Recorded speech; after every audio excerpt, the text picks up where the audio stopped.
भारत माता की, भारत माता की, भारत माता की। राधे राधे।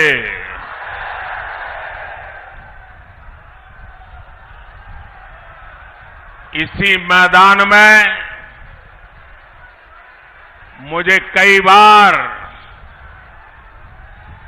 अलीगढ़ के लोगों से मिलने का अवसर मिलाया है।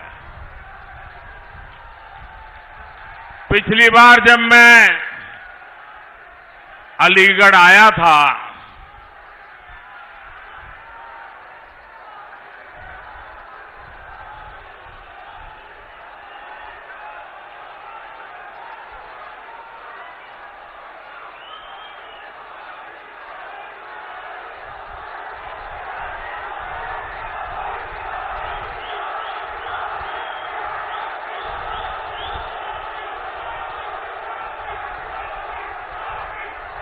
आपका मन भर जाए फिर मैं बोलना शुरू करूं।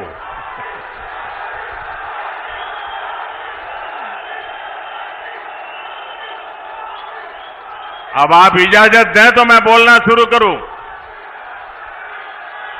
अब आप इजाजत दें तो बोलना शुरू करूं। इजाजत है? हमारे लिए तो जनता जनार्दन ही भगवान है। आप इजाजत दें तो हम शुरू करेंगे। इजाजत है? राधे राधे।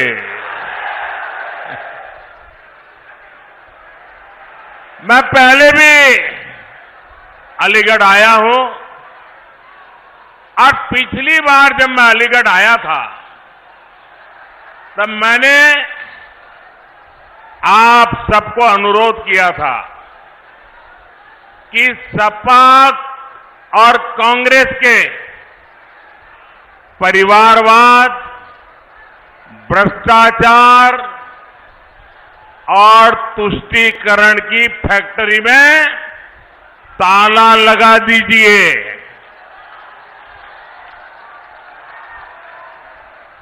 याद है ना?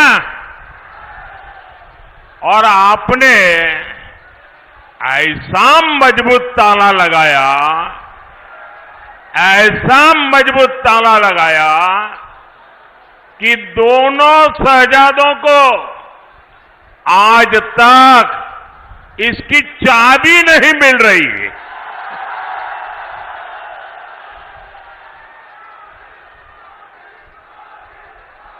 आज मैं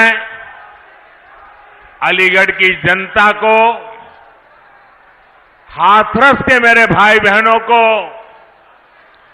फिर एक बार प्रार्थना करने आया हूं, आपका आशीर्वाद लेने आया हूं। और मेरी आपसे प्रार्थना यह है कि अच्छे भविष्य की, विकसित भारत की चाबी भी आप ही के पास है। अब देश को गरीबी से पूरी तरह से मुक्त करने का समय आ गया है। अब देश को भ्रष्टाचार से पूरी तरह मुक्त कराने का समय आ गया है। अब देश को परिवारवादी राजनीति से मुक्त कराने का समय आ गया है। और इसके लिए जरूरी है फिर एक बार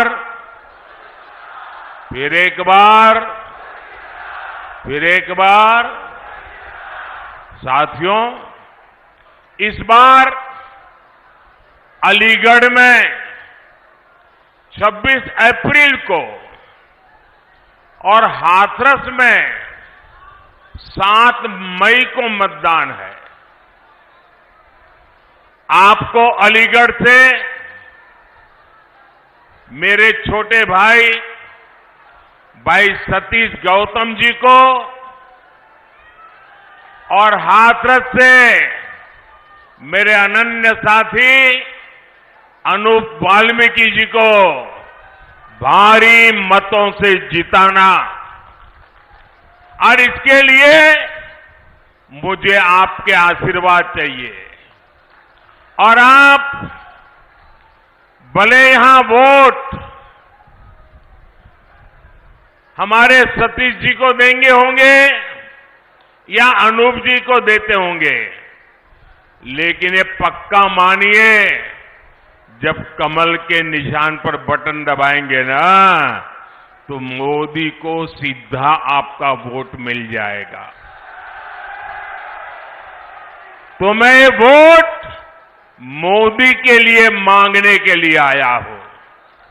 आपका आशीर्वाद मिलेगा, आपका आशीर्वाद मिलेगा, भरपूर मिलेगा।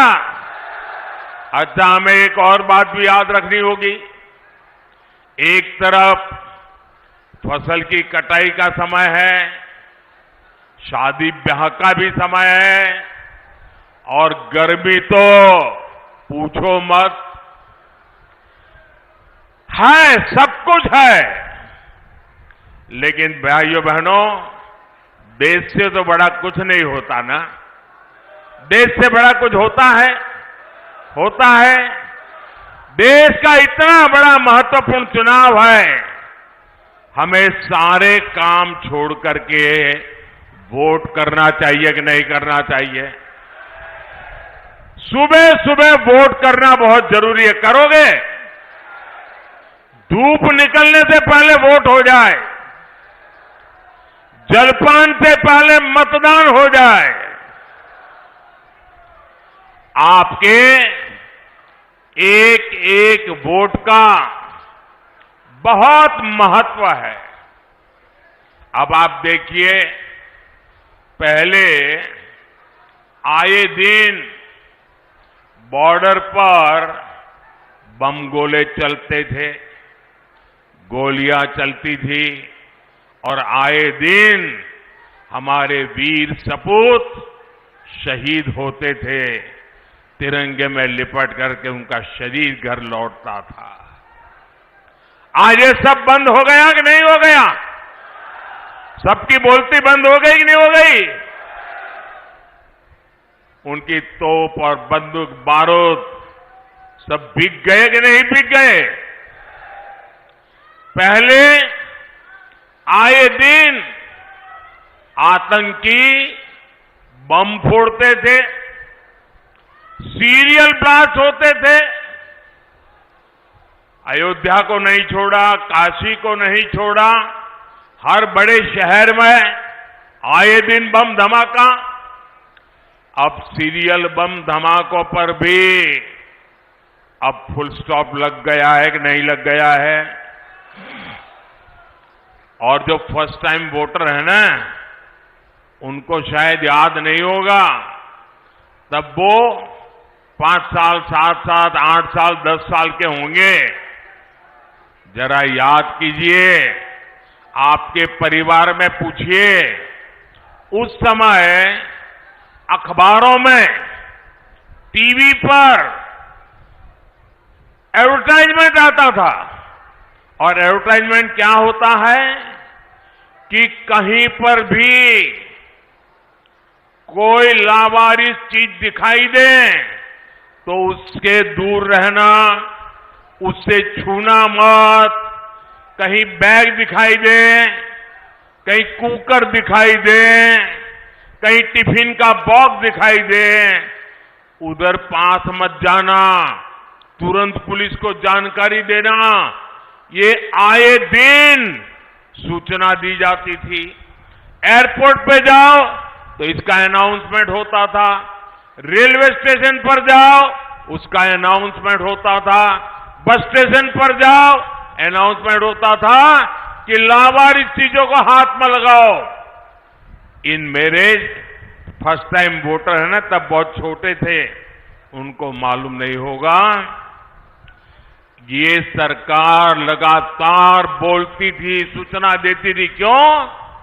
क्योंकि लावारिस चीजों में बम रखे जाते थे और कोई निर्दोष व्यक्ति उसको हाथ लगाता था वो मौत के घाट उतर जाता था। भाइयों बहनों, ये मोदी योगी का कमाल है, ये सारा बंद हो गया। हुआ कि नहीं हुआ? शांति मिली कि नहीं मिली? और जब शांति मिलती है तो सुरक्षा मिलती है तो विकास होता है कि नहीं होता है? पहले आर्टिकल 370 के नाम पर जम्मू कश्मीर में अलगाववादी शान से जीते थे और हमारे फौजियों पर पत्थर चलाते थे। अब इन सब पर फुल स्टॉप लग गया कि नहीं लग गया? लग गया कि नहीं लग गया? पहले अलीगढ़ में भी आए दिन कर्फ्यू लगता था। अगल बगल के लोगों को अलीगढ़ आना है तो फोन करके पूछते थे, भाई शांति है ना, मैं आऊं तो चलेगा ना? शादी की तारीख तय करनी हो तो पूछते थे, यार कहीं दंगा हो जाए, ऐसे इलाके में शादी नहीं करेंगे, कहीं और करेंगे। ये हाल था कि नहीं था? ये गया कि नहीं गया? ये योगी जी ने करके दिया है आपको। साथियों, दंगे, हत्या, गैंगवॉर, फिरौती, ये सब तो सपा सरकार का ट्रेडमार्क ही था। यही उनकी पहचान थी और उनकी राजनीति भी उसी से चलती थी। एक समय था जब हमारी बहन बेटियां घर से बाहर निकल नहीं पाती थी। योगी जी की सरकार में अपराधियों की हिम्मत नहीं है कि वो नागरिकों का अमन चैन बिगाड़े। साथियों, कांग्रेस, सपा जैसी पार्टियों ने हमेशा तुष्टीकरण की राजनीति की और मुसलमानों के राजनीतिक, सामाजिक, आर्थिक उत्थान के लिए कभी कुछ नहीं किया।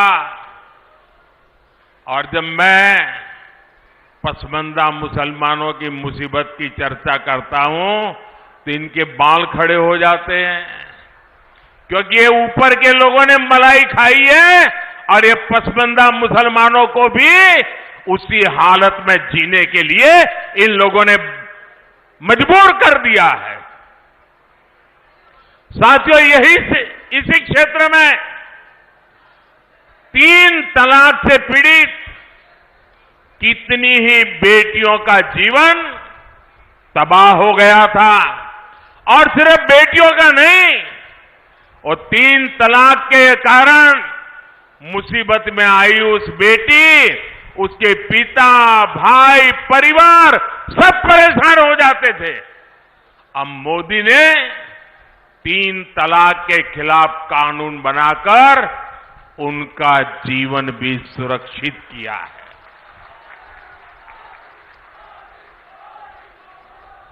पहले हज कोटा कम होने की वजह से कितनी मारामारी होती थी, उसमें भी रिश्वतखोरी चलती थी और ज्यादातर रसूखदार लोग ही हज जाने का मौका पाते थे। मैंने सऊदी अरब के क्राउन प्रिंस से आग्रह किया था कि हमारे भारत के मुसलमान भाई बहनों के लिए हज का कोटा बढ़ाएं। आज न सिर्फ भारत का हज का कोटा बढ़ा है, बल्कि वीजा नियमों को भी आसान बनाया गया है। सरकार ने एक बहुत बड़ा अहम फैसला लिया। पहले हमारी मुस्लिम माताएं बहनें अकेली हज करने जाएं, जा नहीं सकती थी। सरकार ने महिलाओं को बिना महरम हज जाने की अनुमति भी दी और मुझे हजारों ऐसी बहनें आशीर्वाद दे रही है जिनका हज जाने का सपना पूरा हुआ। साथियों, कांग्रेस, सपा जैसी भ्रष्ट पार्टियों ने आपके परेशानियों को उनकी कभी परवाह नहीं की। गरीब को पैसे देकर भी पूरा राशन नहीं मिलता था, बिचौलिए ही लूट लेते थे। आज अलीगढ़ और हाथरस के लाखों साथियों को मुफ्त राशन मिल रहा है। इतना ही नहीं, पूरा राशन मिल रहा है। अलीगढ़ और हाथरस के लाखों परिवारों को आयुष्मान भारत योजना के तहत मुफ्त इलाज की सुविधा भी मिली है। अब मोदी की गारंटी है कि देश के हर परिवार में, आपके घर में जो बुजुर्ग माता पिता है, दादा दादी है, नाना नानी है, चाचा चाची है, अब उम्र के कारण और कोई तो काम कर नहीं पाते और उम्र के कारण कोई न कोई बीमारी आ ही जाती है। अब आपके डबल जिम्मा होता है, एक तो परिवार के बुजुर्गों को संभालना, दूसरा जिम्मा होता है अपने बच्चों का भविष्य बनाना, और उसमें अगर बुजुर्ग कोई बीमार हो गए तो सारा बोझ आप पर आ जाता है।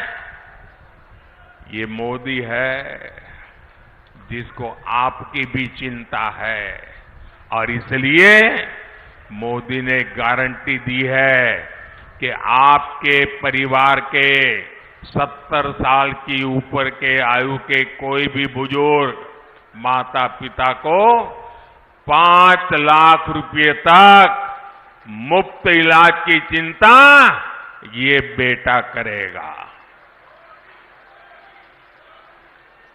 भाइयों बहनों, ये राशन मिल रहा है, इलाज मुफ्त में मिल रहा है, घर मिल रहे हैं, ये सब किसने किया?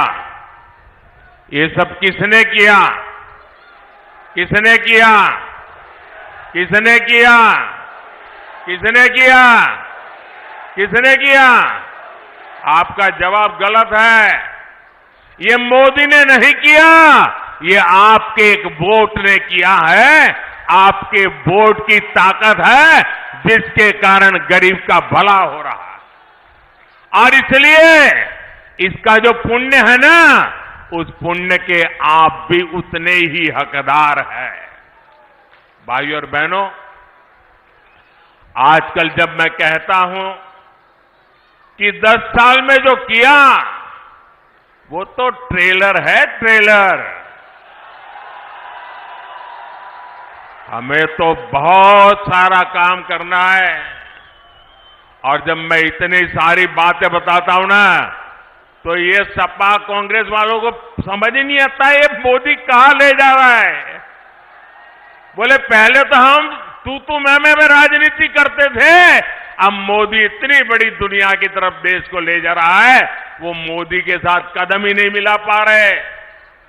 अभी क्षेत्र में देखिए, अलीगढ़ में हवाई अड्डा बन गया, पड़ोस में जेवर में इंटरनेशनल एयरपोर्ट बन रहा है, गाजियाबाद अलीगढ़ नेशनल हाईवे बन गया, अलीगढ़ कानपुर नेशनल हाईवे बन गया, हाथरस भी मथुरा बरेली एक्सप्रेसवे से जुड़ रहा है।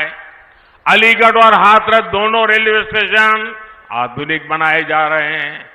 ये एएमयू तो थी यहां, अब राजा महेंद्र प्रताप यूनिवर्सिटी का भी निर्माण पूरा होने वाला है। ऐसे ढेर सारे काम इस क्षेत्र में हुए हैं।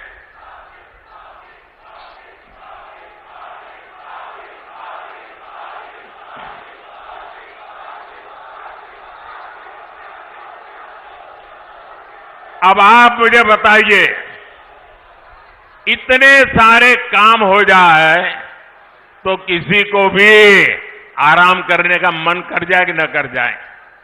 कर जाए कि न कर जाए? लेकिन ये मोदी है, आपके लिए जीता है, वो रुकना जानता नहीं है।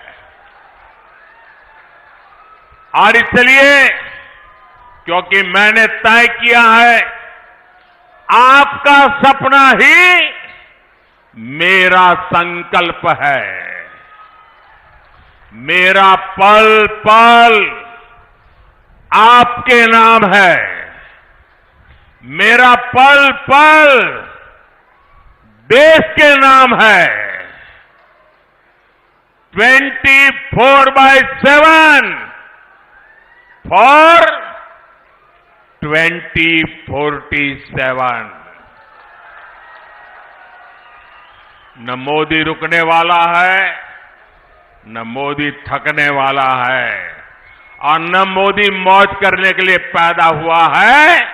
मोदी मेहनत के लिए पैदा हुआ है। वो आपके भविष्य के लिए, आपके बच्चों के भविष्य के लिए मेहनत करने में कोई कमी नहीं रखूंगा। साथियों, ये इंडी गठबंधन वाले इतनी निराशा में डूबे लोग हैं कि भविष्य की ओर देखने के लिए हौसला ही नहीं रहा। ये कहते हैं कि मोदी विकसित भारत की बात क्यों करता है?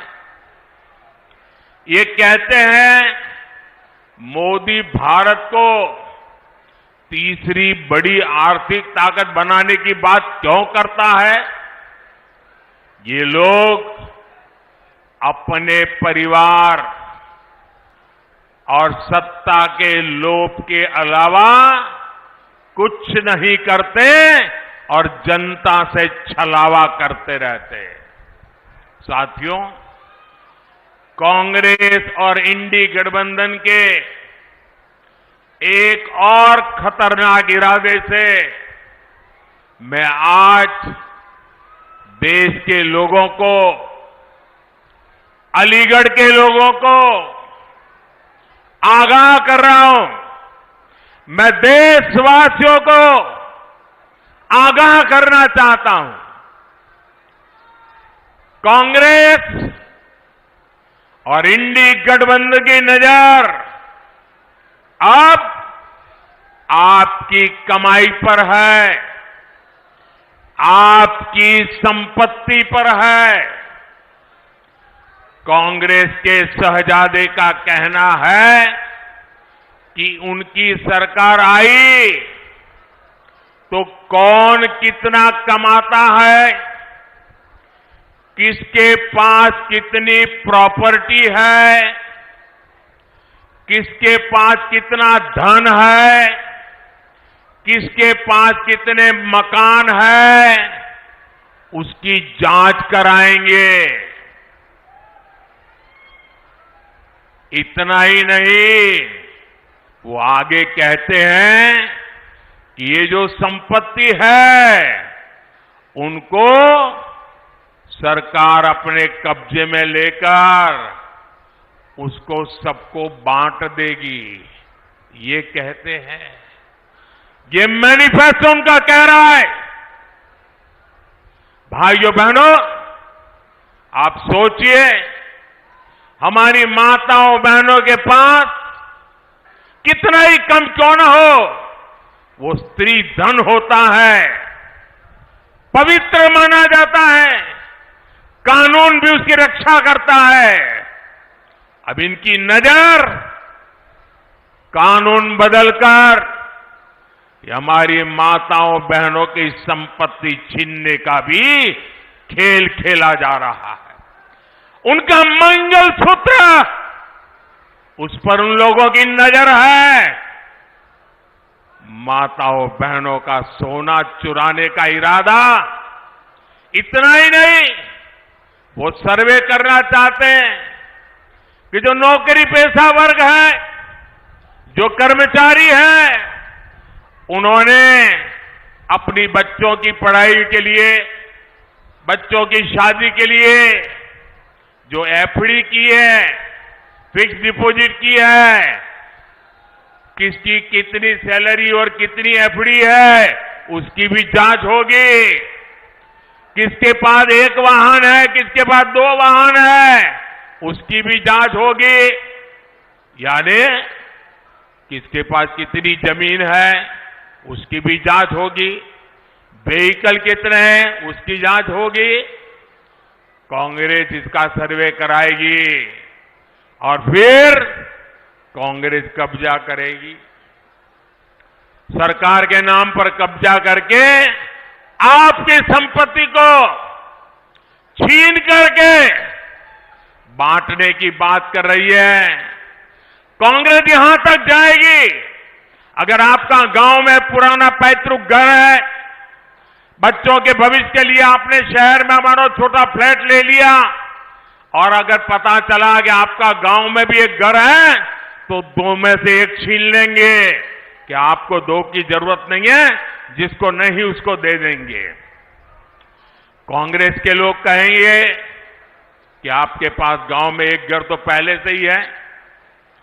ये माओवादी सोच है, ये कम्युनिस्टों की सोच है। ऐसा करके कितने ही देशों को वो पहले बर्बाद कर चुके हैं। अब यही नीति ये कांग्रेस पार्टी और इंडिया अलायंस भारत में लागू करना चाहती है। आपकी मेहनत की कमाई, आपकी संपत्ति पर कांग्रेस अपना पंजा मारना चाहती है। आपका स्त्री धन लूटना चाहती है। माताओं बहनों का मंगलसूत्र अब सलामत नहीं रहेगा, ये कांग्रेस ने कहा है। इन परिवारवादी लोगों ने देश के लोगों को लूटकर अपना इतना साम्राज्य बना लिया है। आज तक इन्होंने अपनी अकूट संपत्ति से देश के किसी गरीब को कुछ नहीं दिया। अब इनकी नजर देश के लोगों की संपत्ति पर पड़ गई है।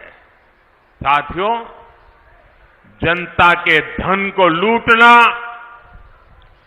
देश की संपत्ति को लूटने कांग्रेस अपना जन्मसिद्ध अधिकार समझती है। आपको याद होगा, देश आजाद हुआ तब से सेना की हर खरीद में घोटाले करने वाली कांग्रेस कभी भी यहां डिफेंस कॉरिडोर नहीं बनवा सकती। बीजेपी की वजह से अब हमारा यूपी आत्मनिर्भर भारत, आत्मनिर्भर सेना का बहुत बड़ा हब बनने जा रहा है। और जो लोग योगी जी की पहचान सिर्फ बुलडोजर से करते रहते हैं, मैं उनकी जरा आंखें खोलना चाहता हूं, उनकी आंखें खोलना चाहता हूं। उत्तर प्रदेश में आजादी के बाद जितना औद्योगिक विकास नहीं हुआ, वो अकेले योगी जी के कालखंड में हुआ है। 1 डिस्ट्रिक्ट 1 प्रोडक्ट का उनका मिशन आज पूरे देश में नई इज्जत बना रहा है।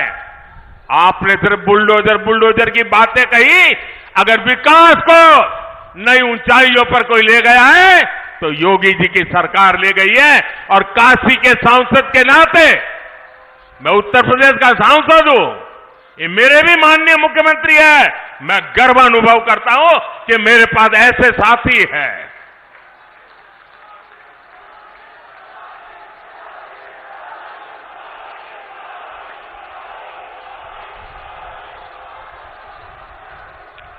कुछ दिन पहले ही हमने ब्रह्मोस मिसाइल की पहली खेप फिलीपींस को निर्यात की है। आने वाले दिनों में ये घातक ब्रह्मोस, ये मिसाइल भी हमारे यूपी में बनेगी। अलीगढ़ में डिफेंस कॉरिडोर में आपको गर्व होता है कि नहीं होता है? ब्रह्मोस मिसाइल बने यहां, कौन होगा जिसको गर्व नहीं होगा भाइयों? साथियों, डिफेंस कॉरिडोर के साथ ही इस क्षेत्र के पास डेडिकेटेड फ्रेट कॉरिडोर की भी ताकत है।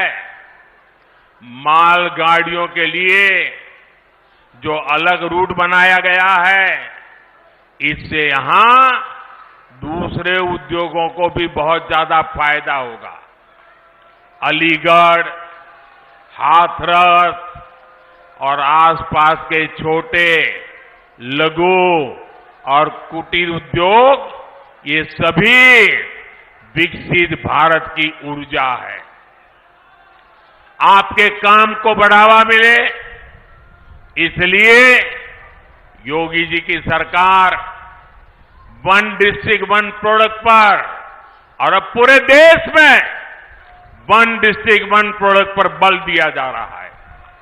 और अलीगढ़ के ताले हो, हाथरस की हिंग हो, मेटल उद्योग हो, गारमेंट उद्योग हो, गुलाल उद्योग हो, भाजपा सरकार हर उद्योग की ताकत बढ़ा रही है। यहां के लघु उद्योगों को मुद्रा योजना से भी बहुत मदद मिली है। मुद्रा योजना के तहत भी हम भाजपा ने 20 लाख रुपए तक का लोन देना तय किया है। साथियों, इस क्षेत्र में हमारे विश्वकर्मा साथी भांति भांति के काम से जुड़े हैं। कोई मूर्तिकार है, कोई पॉटरी काम करता है, कोई कपड़ा सिलता है, कोई जूते बनाता है। ऐसे मेरे सभी परिवारों के लिए 13,000 करोड़ रुपए की विशेष पीएम विश्वकर्मा योजना बनाई गई है। साथियों, मोदी की हर गारंटी का सीधा लाभार्थी गरीब है। लाभार्थी मेरा गरीब को लाभ मिलता है।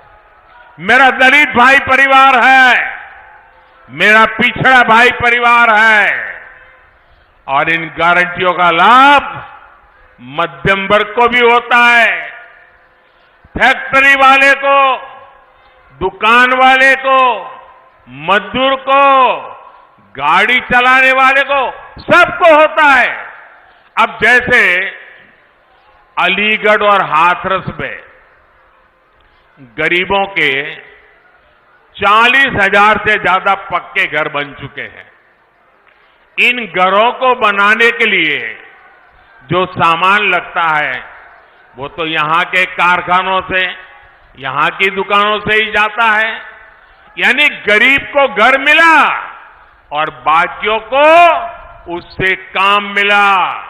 और अब तो मोदी ने 3 करोड़ नए घर बनाने की गारंटी दी है। और घर बनेगा तो सीमेंट लगेगा, ईंट लगेगी, टाइल भी लगेगी, दूसरा हार्डवेयर भी लगेगा। और इतना ही नहीं, जब झुग्गी झोपड़ी में रहता है तब ताला लगता है क्या? नहीं लगता ना। और घर मिल गया तो ताला लगेगा कि नहीं लगेगा? और ताला कहां से जाएगा? ताला अलीगढ़ से जाएगा। आप कल्पना कीजिए, कितने ही गरीबों का जीवन सुधरेगा, कितना कारोबार बढ़ेगा। भाइयों और बहनों, इस क्षेत्र को गंगा और यमुना दोनों का आशीर्वाद प्राप्त है।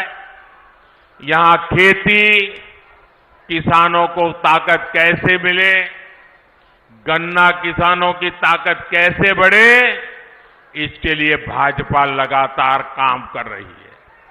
हमने पीएम किसान सम्मान निधि के तहत अभी तक करीब 3 लाख करोड़ रुपए किसानों के खाते में भेजे हैं। अब हमने सहकारी क्षेत्र में अनाज भंडारण की सबसे बड़ी योजना शुरू की है। बीजेपी ने अपने मैनिफेस्टो में भी कहा है कि हम आलू, टमाटर, प्याज इन किसानों के लिए विशेष स्टोरेज क्लस्टर बनाएंगे। इसका बहुत अधिक लाभ अलीगढ़ और हाथरस के किसानों को होगा।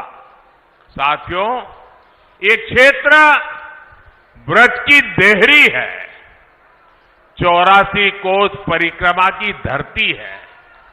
यहां खैरेश्वर महादेव और 9 देवी सिद्धपीठ जैसे आस्था स्थल है। यहां तीर्थ यात्रा और पर्यटन के लिए अद्भुत संभावनाएं हैं। और इस धरती ने कल्याण सिंह जी, बाबूजी जिनको हम कहते थे, और अशोक सिंघल जी ऐसे नर रत्नों को देश को दिया है। ये हम सभी के लिए कितने गर्व की बात है कि 500 साल बाद भव्य राम मंदिर हम देख रहे हैं।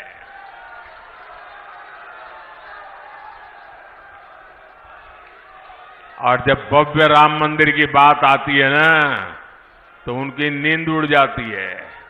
उनको लगता है कि ये 70 साल तक हम रोक करके बैठे थे, ये मोदी क्या आ गया, इतने साल में ही कोर्ट से जजमेंट भी आ गया, मंदिर भी बनना शुरू हो गया, मंदिर बन भी गया, प्राण प्रतिष्ठा भी हो गई, रोज लाखों लोग आने भी लग गए। अब इनकी नींद उड़ गई है, मैं क्या करूं बताओ। और इसलिए इतने गुस्से में है, ये इतने गुस्से में है कि प्राण प्रतिष्ठा के निमंत्रण को ठुकरा दिया। कोई ऐसा करेगा क्या? करेगा क्या? मुझे जब प्राण प्रतिष्ठा का निमंत्रण देने आए थे ना, तो मैंने जूते निकाल करके उस निमंत्रण कार्ड को हाथ में लेकर के अपने सर पे लगाया था। मैं उसे मेरा भाग्य मानता था। भव्य राम मंदिर आज के भारत को विकसित होने का आशीर्वाद दे रहा है। साथियों, अब आपको विकसित भारत बनाने के लिए भारत में एक मजबूत सरकार बनानी है। और इसके लिए भाजपा को वोट करना है, एनडीए को वोट करना है। मेरा आपसे अनुरोध है कि आप घर घर जाइए, सभी मतदाताओं जो जाकर के इन सारे विषय घर में बैठ करके बताइए और उनसे वादा करिए कि छुट्टी हो, शादी हो, कुछ भी हो, लेकिन वोट करने जाएंगे। उनसे वादा करिए, पक्का करिए। और दूसरा काम, जब मतदान हो ना, तो उत्सव मनाइए अपने पोलिंग बूथ में। ये लोकतंत्र का उत्सव है, आनंद उत्सव होना चाहिए। छोटी छोटी 15-15, 20-20 की टोलियां गीत गाते गाते मतदान करने के लिए जाए, और हमारे गांव वाले तो तुरंत गीत बना भी देते हैं। लोकतंत्र का जय जयकार करते हुए जाए और ऐसा उत्सव मनाए और फिर मतदान कर करके वापस लौटे। और तीसरा काम, हमें पोलिंग बूथ जीतना है। हमें एक भी पोलिंग बूथ हारना नहीं है। घर घर जाओगे, घर घर जाओगे, जरा मुझे जोर से हाथ ऊपर करके बताइए, घर घर जाओगे, घर घर जाओगे, मतदाताओं को मिल करके बात बताओगे। दरवाजे पर पर्चा दे करके नहीं आना है, घर में जाके बैठना है, उनका पानी पीना है, उनसे 5 मिनट 10 मिनट बात करनी है। करोगे? करोगे?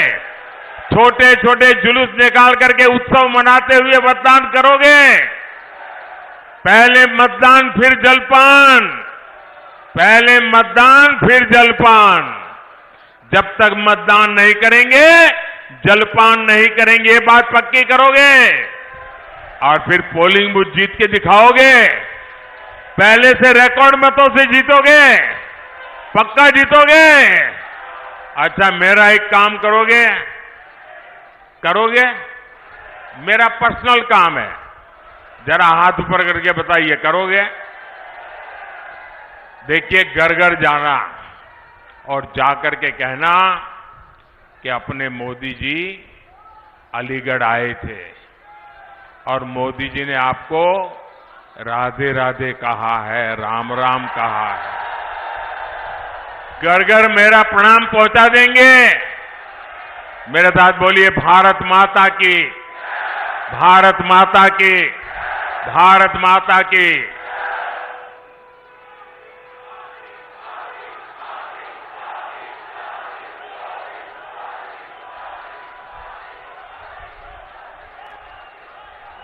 थे अलीगढ़, जो कि अपने तालत के लिए बहुत फेमस होता है, और देखिए उसी का जिक्र पीएम मोदी ने भी किया है। प्रधानमंत्री नरेंद्र मोदी ने मैनिफेस्टो में किए गए वादे एक बार फिर से अलीगढ़ वासियों के सामने दोहराए हैं। मंच से सीधी तस्वीरें आपके सामने, मुख्यमंत्री योगी आदित्यनाथ भी इस समय आपके सामने तस्वीरों में हैं। साथ ही पीएम मोदी को आपने अब से थोड़ी देर पहले सुना।